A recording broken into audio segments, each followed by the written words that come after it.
Hey, this is Diamante, and you're listening to the Brutally Delicious podcast.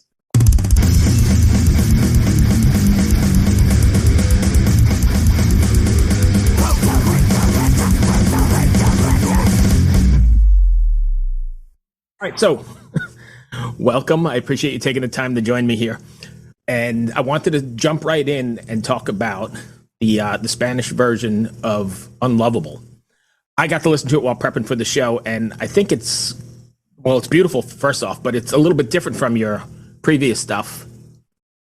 And I was wondering how difficult it was to translate to Spanish, and if you felt like you lost maybe some of the vibe, or you were worried about keeping the vibe. Definitely worried about keeping the vibe. It's really hard to translate a song into an entirely new language and keep that same sentiment. So I have to give so much credit to Hector Crisantes, who is a writer-producer that I work with. And he helped me translate every single line and still keep that meaning. And him and I would, spit back and forth, like, what about this? But actually, and then I would say, this is what I'm really trying to say in this part. And he would say, oh, okay, gotcha. So this is how we'll do it. And recording it was an entirely other beast because he's very, very particular with accents, how to pronounce the words correctly. Because although I speak Spanish, I don't live in Mexico. I don't speak it every day. Right. And if I go long times without speaking in Spanish, sometimes I lose it a little, like the perfect diction or the perfect way to say something. So every line, meticulous, I would record it like 5 times until I absolutely nailed it. But I also, you talked about the meaning translating, but what about the melodies have to be, that's a whole ball game, right? Fitting the words into the melodies because they're different.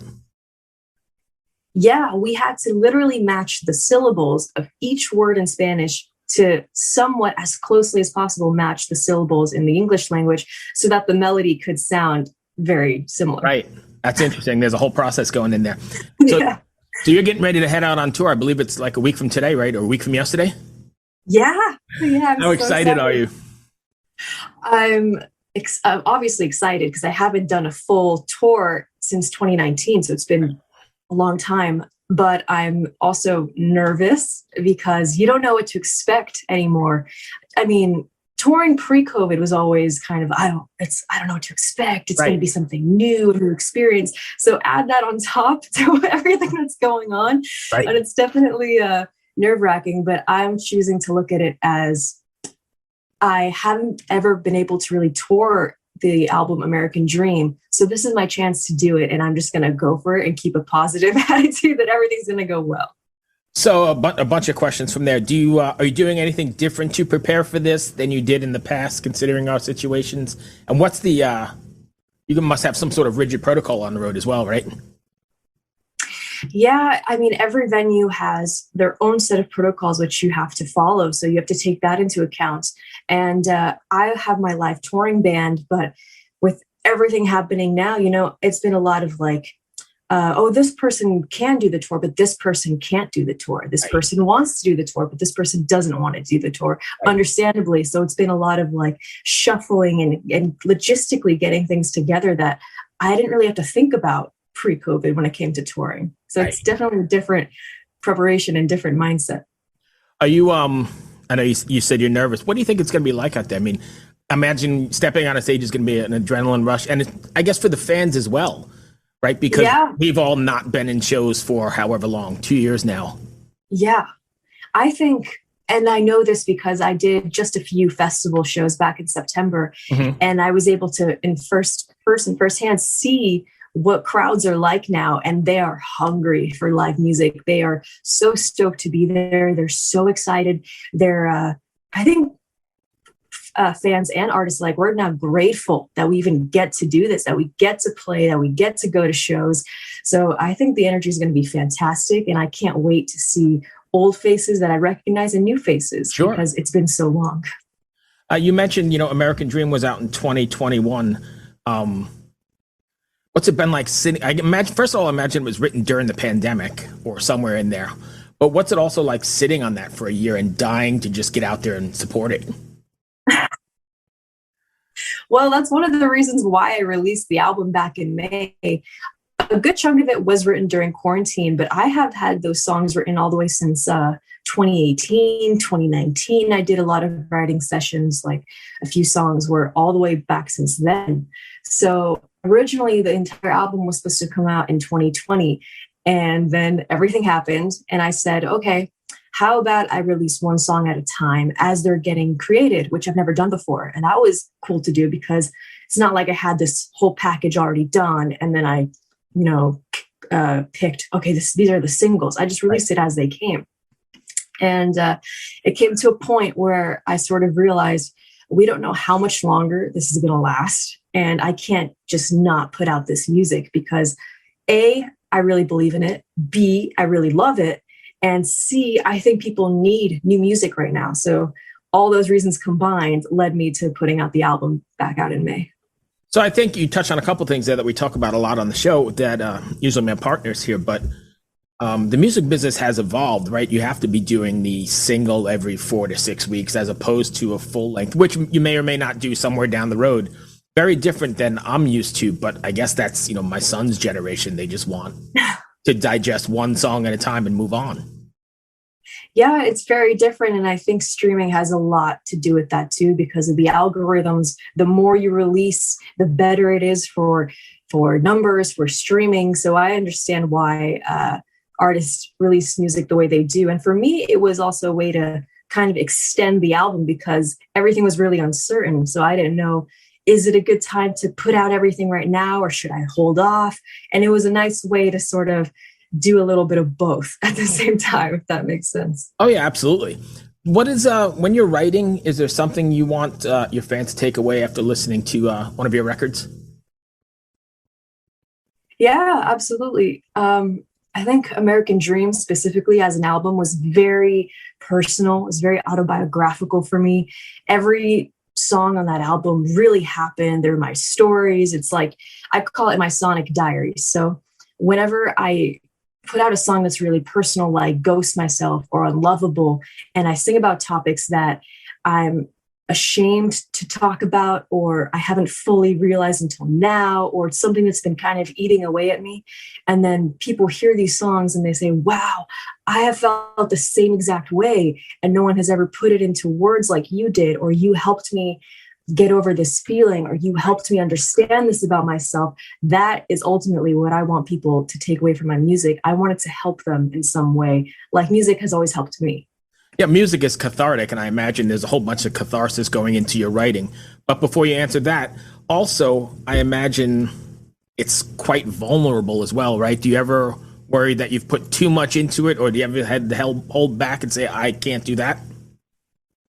Yeah, absolutely. When I was writing my first album, I was very much of the mindset, like, I want to come off really confident, really cool, and really strong, and that's it. Right. And my producer, who also did American Dream, told me, hey, some of the best songwriters are the people who go to those vulnerable spots and write about the things that make them really uncomfortable, and maybe they don't want people to know.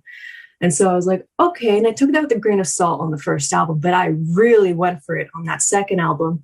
And I really did treat it like a diary. And now when I write songs, I'm not too afraid to go there because I know that that's really what's going to resonate with people when they listen to the music. Yeah, absolutely. So I have to ask, how did you get in contact, or how did you end up working with Howard Benson? Not a very small name in the business. No. So that all started when I signed to my former record label. I was 18, 19 years old, and they said, there's this producer, Howard Benson, and we're going to put you with this guy, and you're going to make your first album with him, and have fun. Go for it. Right. And I remember meeting him back then, and I went to the studio by myself, and I was like, oh my gosh, this is the guy who, worked with My Chemical Romance and Hailstorm and Kelly Clarkson and all these bands that I grew up listening to. So it was a really, really cool experience. Was he a nice guy to work with? Yeah. He's become like a mentor figure to me now because it's been like 6-7 years now at this point that we've been working together. And the first time the label was involved, this last album was really just me, him, and Neil from 3 Days Grace. We all partnered up to make this album that I released independently. So it was a lot more collaborative. I really got to learn a lot from Howard. And Yeah, it's been great working with both of them. So self-release. So you're pretty hands-on in this bad boy. Oh yeah. Like every single part of that album, I put my heart and soul into it, whether it was the music itself, the artwork, the packaging, the release strategy. I was up in all of it. You have any formal training, or you kind of just learned by the seat of your pants? A lot of it was just, real life experience of being with a label. I interned at a record label actually 2 years ago, and I got to see how they do stuff. And I also went to college and I studied business, and I applied a lot of those things that I learned in marketing classes to this release. And I was planning this release and going to college at the exact same time. So it was really cool to do both in real time. That's great. See, kids stay in school because you learned a lot and you're able to apply it to your real life. Pretty wonderful. A little public service announcement there. Stay in school. Do it. It's worth it. I'm actually, I'm always writing new music, but I'm already in the process of making the next thing because. Are you really writing already? Yeah. It's something I have to do. I'm in the bathtub one day, or I'm in my room and an idea comes to me and I'm like, I have to go record this right now. You carry a recorder with you? Yeah. I do the voice memo thing, but yeah. I always tell myself, like, if there's an idea that's really bugging me in the back of my head, I take it as a sign. I'm like, okay, go to the studio, actually record this demo and just have it. And who knows, maybe it'll end up on the next album. Maybe it won't, but at least you recorded the idea before it left. Right. How many of the songs were left over after American Dream that might make their way into this release in some way or another? A ton, actually. There were a lot of songs I wrote for American Dream that maybe didn't fit that album, but could fit a future album or could just be released on its own. But there's a lot of stuff I have that's just sitting in hard drives and archives, and one day. So you're heading out on tour next week. And if you want to give us your socials, can you drop those for us? Yeah. So everything is basically, this is Diamante, except Twitter. Twitter is at Diamante Band. And if you go to thisisdiamante.com, it'll take you to everything, tickets, merchandise, music, videos, the YouTube videos. So everything is pretty much This Is Diamante. And do you stay pretty active in your social media wise? I mean, I guess you have to. Yeah, I do actually, because I enjoy it. I love talking to the fans. And there's a there's a Facebook group called Diamante's Diamonds, and I'm always checking in there to see what everyone's saying and talking to them. And it makes me happy, and it makes me feel less, especially during the pandemic, it made me feel less isolated, knowing I had some line of communication with them, even if I couldn't see them in person. Right. So I know I said this was the last one, but if you don't mind, I've got one more. Where do you see, it's a big question, and I don't know the answer myself, but where do you see the music business evolving to? I mean, it's obviously has to change and reinvent itself, like we were talking about the singles, but even the whole live model and this whole thing, because there's not going to be enough venues for everybody or enough money for every ticket. How do you see it turning out?